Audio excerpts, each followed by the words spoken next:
नमस्कार विद्यार्थी मित्रांनो, कसे आहात? मजेत ना? मजेतच राहायला हवा, राईट? मी सुशांत, तुमचा फिजिक्स टीचर, स्वागत करतो या अमेझिंग एज्युकेशनल प्लॅटफॉर्मवर ज्याचं नाव आहे फिजिक्स वाला. ओके, आणि तुम्हाला माहिती आहे, डरने की क्या बात है, फिजिक्स वाला अपने साथ है. आणि ह्याच वाक्याला अनुसरून आज तुमच्यासाठी ट्रेंड एनालिसिस मी घेऊन आलेलो आहो फिजिक्सचं, है ना. यानी जो पिछले कुछ साल के जो हमारे प्रीवियस ईयर क्वेश्चंस है, जैसे फॉर एग्जांपल 2022 हो गया, 23 हो गया, 24 हो गया, उसका जुलाई का, मार्च का, है ना, इनका सबका एक मैंने एनालिसिस बनाया है बस आपके लिए, ताकि आपकी स्टडी जो है वो इजी हो सके, आप अपने बचे हुए दिन उसके हिसाब से यूटिलाइज कर सके.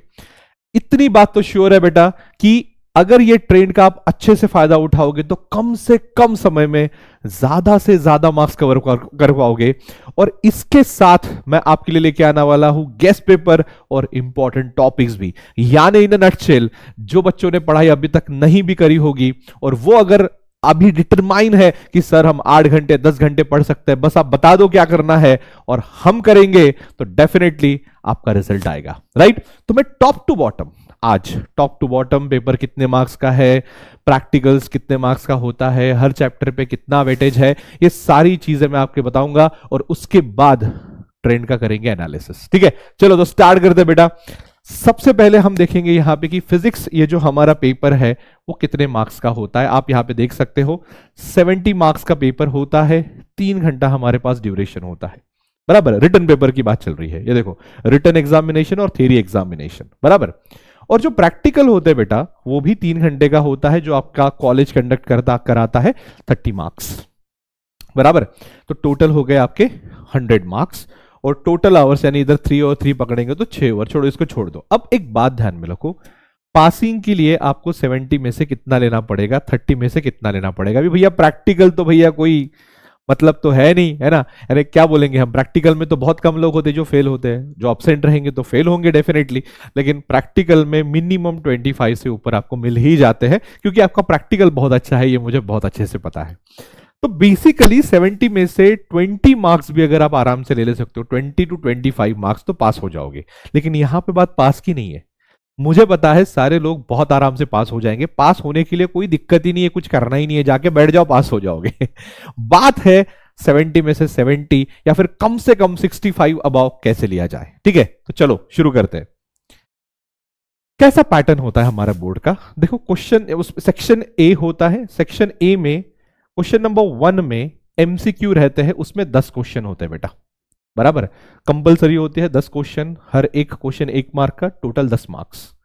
सेम उसकी तरह क्वेश्चन नंबर 2 होता है, वो 1 लाइनर क्वेश्चंस होते हैं, यानी आपको सिर्फ A B C D A options नहीं बताने पड़ते, लेकिन आपको पूरा एक सेंटेंस लिखना पड़ता है, that is 1 liner question. 8 questions होते हैं 8 मार्क्स के लिए. ठीक है, तो ऊपर के 10 मार्क्स, नीचे के 8 मार्क्स, यानी ये जो क्वेश्चन है ये कंपलसरी है, इसमें कोई आपको ऑप्शन नहीं है. उसके बाद आता है बेटा question section B. Section B में क्वेश्चन नंबर 3 से लेके क्वेश्चन नंबर 14 तक आपके क्वेश्चंस रहते हैं. उसमें से कोई भी आपको 8 क्वेश्चंस छुड़ाने होते हैं, जो हर एक पे 2 मार्क्स होते हैं, और टोटल मार्क्स हो जाते हैं आपके 16 कंपलसरी वाले. उसी के साथ साथ सेक्शन सी होता है, जो थोड़ा बड़े मार्क्स के लिए होता है, यानी 3 मार्क का एक क्वेश्चन होता है, वो क्वेश्चन नंबर 15 to 26 होता है. उसमें से कोई भी 8 क्वेश्चन आपको छुड़ाना है, 3 मार्क्स हर एक क्वेश्चन के, तो टोटल मार्क्स हो गए आपके 24, बराबर. तो आप लगा दो 18, 16, 24 और ये आखिरी के 12 मार्क्स. उसमें आपके सेक्शन डी में ही, उसमें 27 से 31, यानी 27, 28, 29, 30, 31 ऐसे क्वेश्चंस होते हैं. उसमें से हर एक क्वेश्चन 4 मार्क का होता है, कंपलसरी 3 क्वेश्चन छुड़ाने पड़ते हैं, तो टोटल हो जाता है यहां पे 12 मार्क्स. आई बात ध्यान में, क्लियर है? तो इन सबका आप कैलकुलेशन लगा लो, आपको टोटल मिलेंगे 70 मार्क्स. अब चलेंगे हर एक चैप्टर पे ऑप्शन के साथ कितने क्वेश्चंस आते हैं और हमारे कंपलसरी कितने आते हैं. तो आप यहां पे देख सकते हो, अगर मैं रोटेशनल डायनामिक्स की बात करूं तो मार्क्स विद ऑप्शन देखो 7 है, कंपलसरी जो क्वेश्चन छुड़ाने हैं वो 5 है. तो same for mechanical properties of fluid, KTG, thermodynamics. Oscillation पे थोड़े से कम नंबर के आते हैं, 4 नंबर के आते हैं, इधर 5 नंबर के आते हैं. सुपरपोजिशन में भी 4 आते हैं और यहां पे ऑप्शन के साथ 6 मार्क्स के आते हैं. सामने चलेंगे, इलेक्ट्रोस्टैटिक्स हो गया, करंट इलेक्ट्रिसिटी हो गया, magnetic field due to electric current हो गया। 6 मार्क्स के ऑप्शन के साथ आते हैं, उसमें से 4 आपको कंपलसरी छुड़ाने पड़ते हैं। साथ ही साथ मैग्नेटिज्म की बात करूं तो विद ऑप्शन 5 मार्क के रहेंगे, विदाउट ऑप्शंस 4 मार्क के रहेंगे। ऑप्शंस यानी आप उसमें से कोई भी एक सॉल्व कर सकते हो, लाइक बराबर।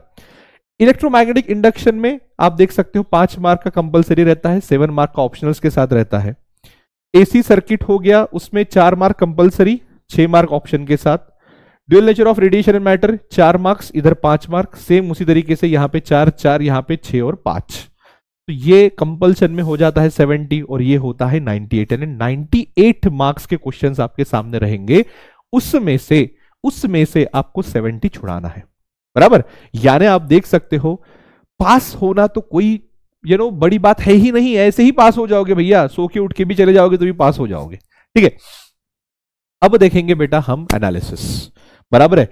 तो सेक्शन ए का फर्स्ट क्वेश्चन जो है, इसके मार्च 22, फिर जुलाई 22, मार्च 23, जुलाई 23, मार्च 24, जुलाई 24 का हमने यहां पे एनालिसिस लिया है। आप यहां पे देख सकते हो मैकेनिकल प्रॉपर्टीज ऑफ फ्लूइड पे कंपलसरी आपको एक क्वेश्चन मिलता ही मिलता है, इसमें एमसीक्यू में मैकेनिकल प्रॉपर्टीज ऑफ फ्लूइड में यूजुअली ये जो क्वेश्चंस होते हैं ये आपको मिलते हैं सरफेस टेंशन के ऊपर, है ना। सरफेस टेंशन के ऊपर काफी क्वेश्चंस यहां पे पूछे गए हैं। उसके बाद आप केटीजी देखो, है ना, यहां पे 2 क्वेश्चन पूछे हैं, अगर ये ब्लैंक में इसमें ही मैनेज कर देता हूं तो यहां पे भी कंपलसरी क्वेश्चंस आते हैं, यानी जहां पे मैक्सिमम क्वेश्चंस आ रहे हैं वो हम देख रहे हैं। खैर जो हमारा रोटेशनल डायनामिक्स है उसमें अभी तक 2 क्वेश्चंस हमको देखने के लिए मिले हैं। बाद में मैं चलूंगा ऑसिलेशंस, उसमें 4 क्वेश्चंस आपको दिख रहे हैं, यानी मैं यहां पे देख सकता हूं, यहां पे 2 मिले अभी तक, यहां पे 6 मिले अभी तक, यहां पे भी 6 मिले अभी तक, बराबर। यहां पे आप देख सकते हो 4 मिले, बराबर। यहां पे भी 4 है, ठीक है। उसके बाद ये 4 है, यहां पे भी 4 है, यहां पे 2 और 4 6 मिले, यानी आप देख सकते हो कि वेव ऑप्टिक्स पे भी इसका फ्रीक्वेंसी पूछने का ज्यादा है, बराबर है। फिर आप देख सकते हो कि इलेक्ट्रोस्टैटिक्स में अभी तक आपको सिर्फ 2 मिले हैं, करंट इलेक्ट्रिसिटी पे भी 2 मिले हैं, ठीक है। फिर magnetic field due to electric current में 4 मिले हैं, ओके। मैग्नेटिज्म हो गया, इस पे 1 मिला है। ईएमआई पे देखो आपको 5 क्वेश्चंस मिले हैं, है ना। यानी आप ये जो ट्रेंड है आप देख सकते हो कि किस किस पे ज्यादा क्वेश्चंस हमको एमसीक्यू पे मिलते हैं। फिर आप देख सकते हो एसी सर्किट पे सिर्फ 2 क्वेश्चन अभी तक मिले हैं आपको, फिर ड्यूअल नेचर पे 3 मिले हैं, ठीक है। और structure of atom and nuclear पे 3 मिले हैं। और वैसे ही हमारा जो सेमीकंडक्टर्स है उसमें आपको यहां पे जस्ट सेकेंड बेटा 2 3 और 1 4, है ना, 4 क्वेश्चंस आपको सेमीकंडक्टर्स पे मिले हैं। मैं यहां पे करा देता हूं, दैट इज 4 क्वेश्चन। तो आप यहां पे देख सकते हो बेटा जहां जहां 6 है, जैसा ये हो गया 1, ये 2 हो गया, उसके बाद 4 4 वाले भी आप पकड़ लो, ये हो गया, फिर ये हो गया, ये हो गया, है ना, फिर ये हो गया। इस पे आपको ज्यादा क्वेश्चंस मिल रहे हैं, यानी मैकेनिकल प्रॉपर्टीज ऑफ फ्लूइड पे देखो, केटीजी पे देखो, ठीक है। उसके बाद थर्मोडायनामिक्स, सॉरी, उसके बाद थर्मोडायनामिक्स हो गया, ऑसिलेशन हो गया, है ना। और उसके बाद सुपरपोजिशन भी पकड़ लो आप, राइट, सुपरपोजिशन भी पकड़ लो और वेव ऑप्टिक्स भी पकड़ लो। इस पे आपको काफी ज्यादा क्वेश्चंस मिलते हैं। फिर magnetic field due to electric current हो गया, ठीक है। और 5 वाला दैट इज ईएमआई और structure of atoms and semiconductors. यानी आप देख सकते हो 16 में से 1 2 3 4 5 6 7 8 9 10 अगर आप करके जाते हो तो उसमें से काम आपका बस हो जाएगा। समझ में आ रहा है, यानी आप बहुत अच्छे से कर सकते हो। इंपॉर्टेंट थिंग, आप बाकी के चैप्टर्स के एमसीक्यू छोड़ दोगे तो भी आपको इसमें से मैक्सिमम एमसीक्यू मिल जाते हैं जो आपको बैलेंस कर देगा, ठीक है। अब एमसीक्यू की अगर मैं बात करूं बेटा, तो बेसिकली एमसीक्यू कैसे होता है कि आपको पता है रैंडम है, किसी भी एक लाइन से उठा लेगा, आपको पूछ लेगा। तो बेसिकली पूरे एमसीक्यू आने के लिए हमको पूरा चैप्टर अच्छे से पढ़ना पड़ता है। एमसीक्यू में आपके डायमेंशंस पूछ सकता है, यूनिट पूछ सकता है, फॉर्मूला पूछ सकता है, कुछ भी पूछ सकता है। पूरा बड़ा का बड़ा कंसेप्ट कभी नहीं पूछेगा, बराबर। तो इस हिसाब से आप अपनी स्टडी जो है वो स्टीयर कर सकते हो कि सिर्फ मैकेनिकल प्रॉपर्टीज ऑफ फ्लूइड, यानी ये जो 10 चैप्टर मैंने बनवा दिए, 1 2 3 4 5 6 7 8 9 और 10, अगर आप ये 10 करते हो एमसीक्यू के लिए तो भी इनफ है। नेक्स्ट चलेंगे 1 मार्कर क्वेश्चन। 1 मार्कर यानी 1 लाइनर क्वेश्चन जो है वो डायरेक्ट यहां पे आप देख सकते हो। रोटेशनल डायनामिक्स पे 5 क्वेश्चन पूछे गए हैं, 5 नंबर के मार्क्स आए हैं। मैकेनिकल प्रॉपर्टीज ऑफ फ्लूइड में 2, काइनेटिक थ्योरी में 1, ठीक है। उसके बाद थर्मोडायनामिक्स में 1, ऑसिलेशंस में 3 और 2 5, बराबर। उसके बाद सुपरपोजिशन ऑफ वेव में 1, वेव ऑप्टिक्स पे भी 1, ठीक है।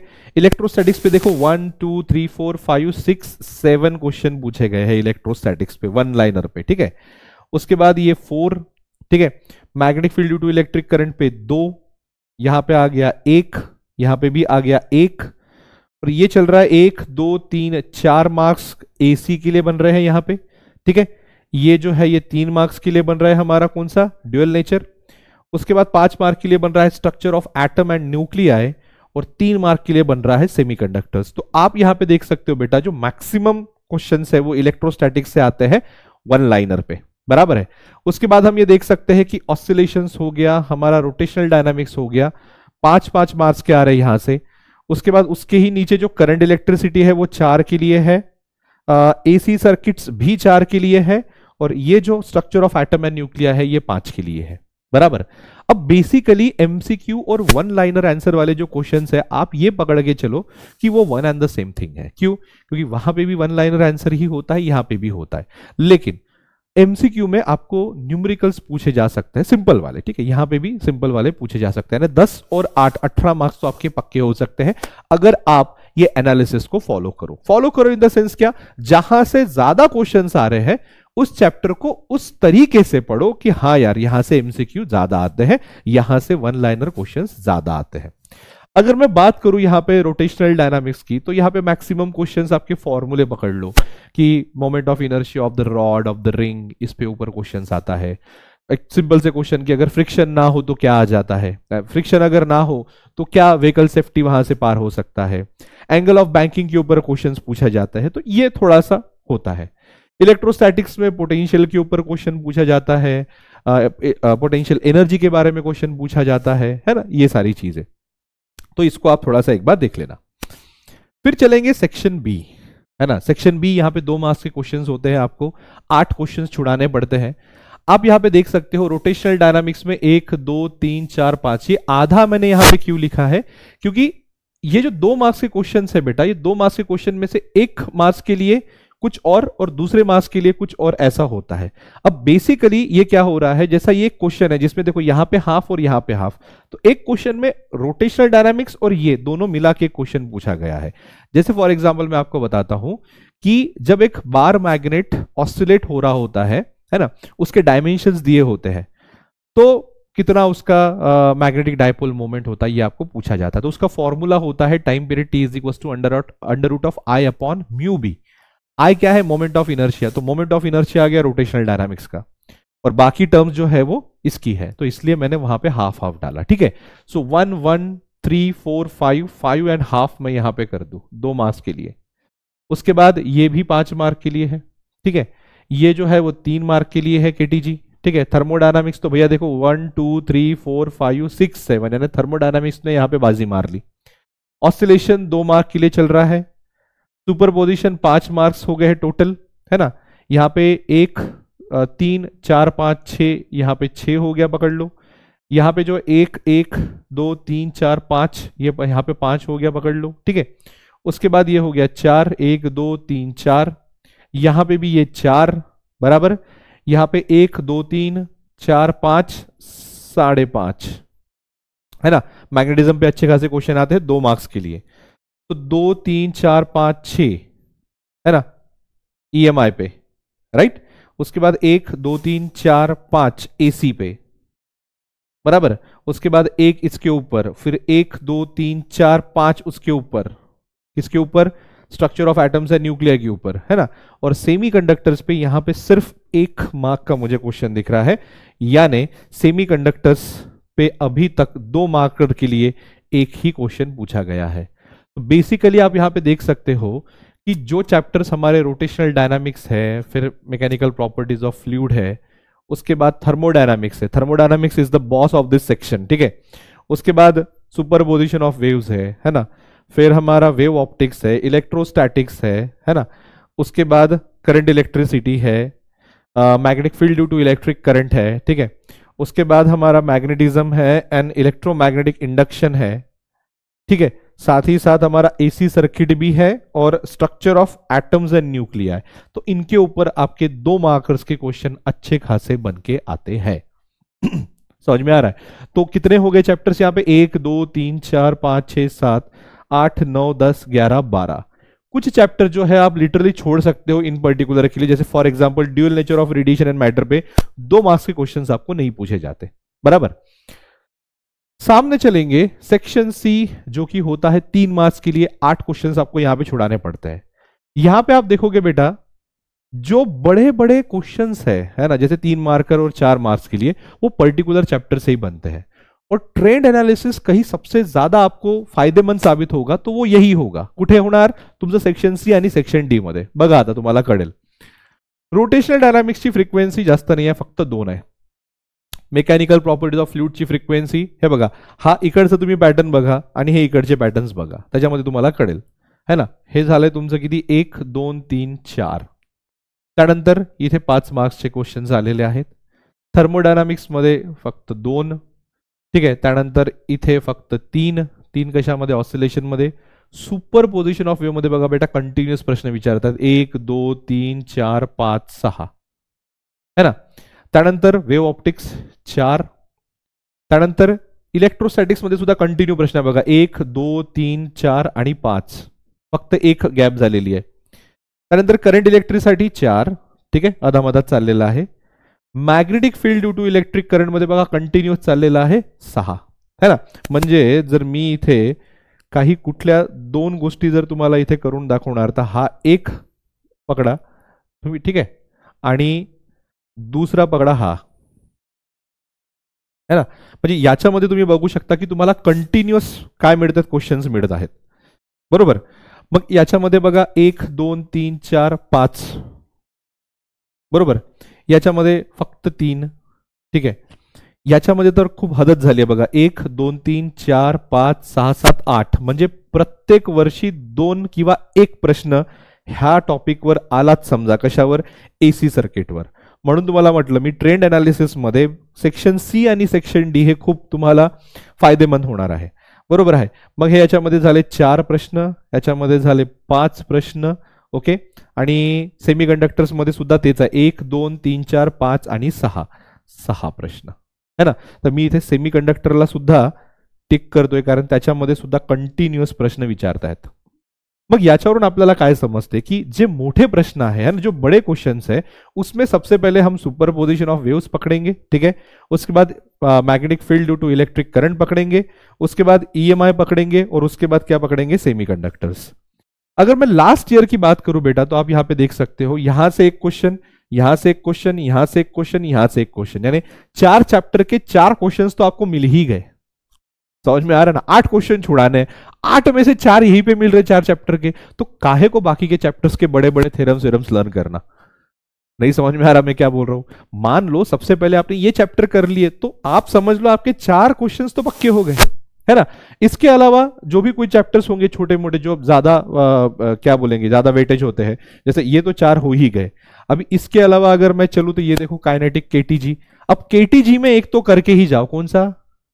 Pressure exerted by the ideal gas. भैया वो कंटिन्यूअस पूछा है, कंटिन्यूअस, कुछ ना करो वो करके जाओ, वो भी यहां पे नहीं, 4 मार्क के लिए पूछा जाता है वो, ठीक है।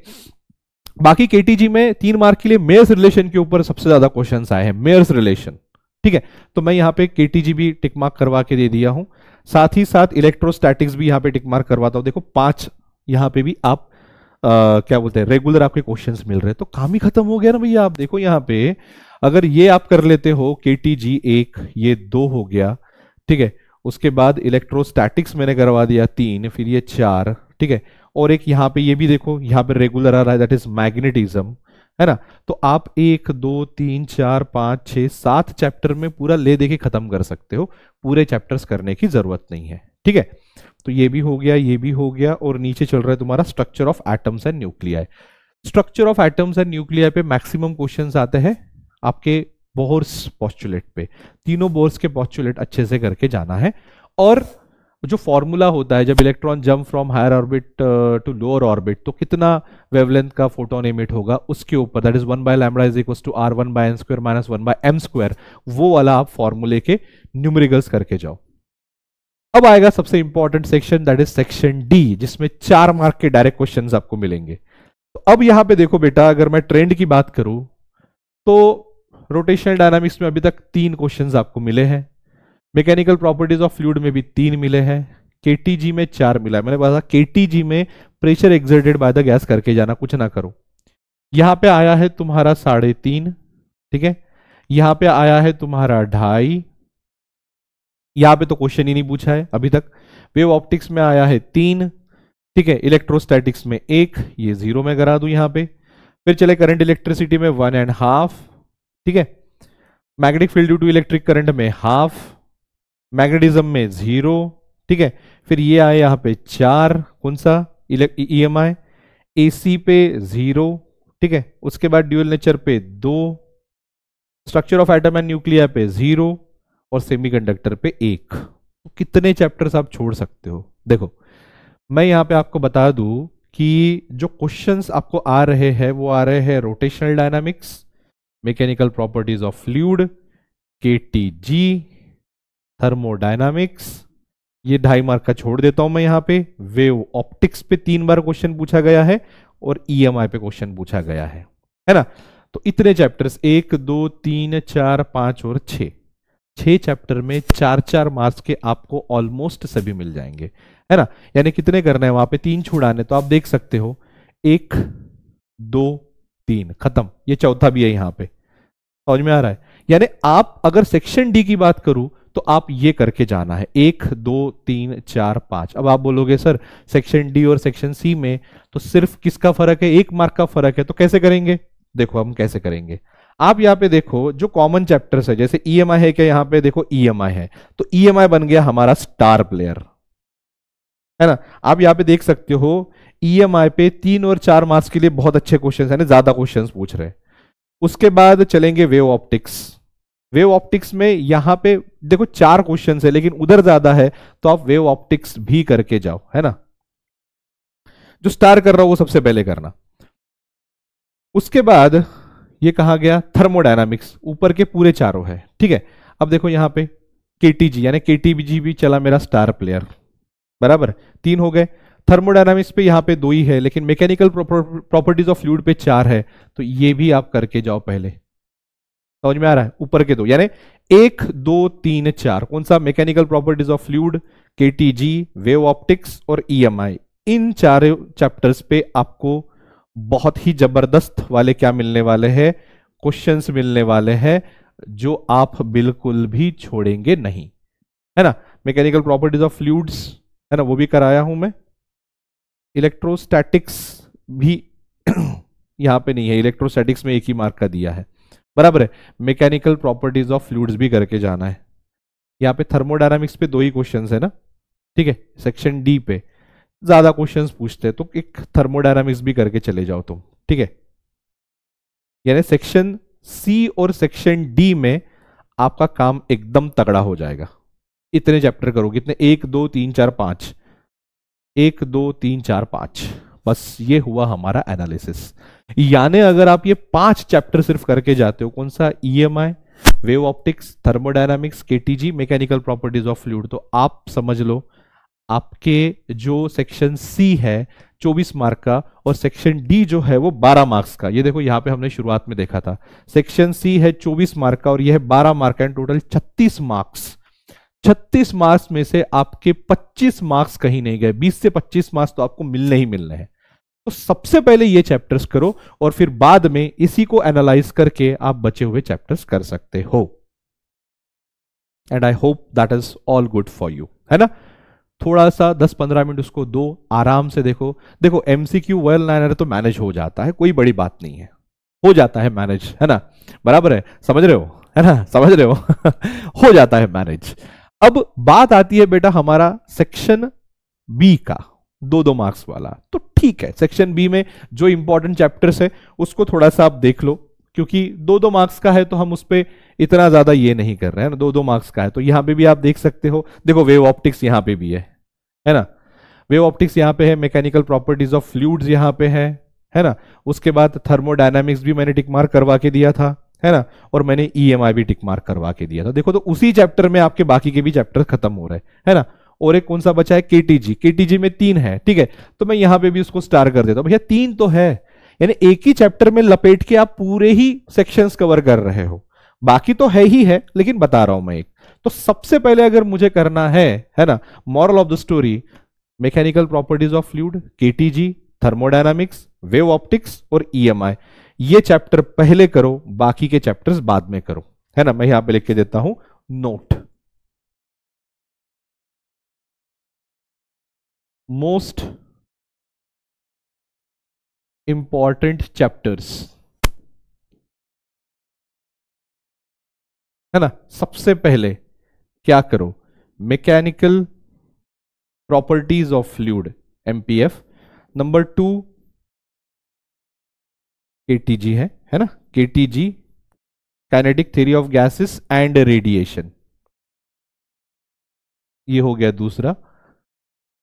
तीसरा जो है दैट इज योर थर्मोडायनामिक्स। अभी थर्मोडायनामिक्स में क्या पढ़ना सर, थर्मोडायनामिक्स में बेटा फर्स्ट लॉ ऑफ थर्मोडायनामिक्स अच्छे से करो, उसके ऊपर न्यूमेरिकल्स काफी ज्यादा आते हैं। आइसोथर्मल प्रोसेस अच्छे से करके जाओ, जो जैसा होता है, ये 2 टॉपिक्स बड़े इंपॉर्टेंट है। चौथा है हमारा वेव ऑप्टिक्स, बराबर, और 5वां है हमारा ईएमआई। इतने चैप्टर पहले करो।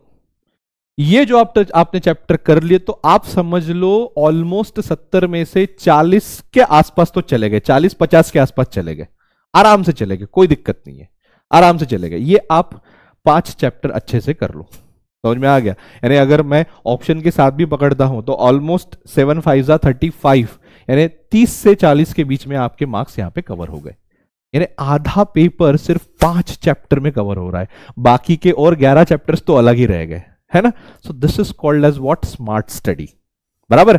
सो I hope you enjoy this session, और इसके हिसाब से आप अपनी स्टडी अलाइन करोगे। बाकी और छोटी मोटी एनालिसिस आप खुद कर सकते हो कि कौन से चैप्टर जो है आपको पहले करना चाहिए। तो मैंने 5 चैप्टर निकाल के दे दिया, इसको लगा डाला, इसको कर डाला, तो लाइफ जिंगा लाला, ओके।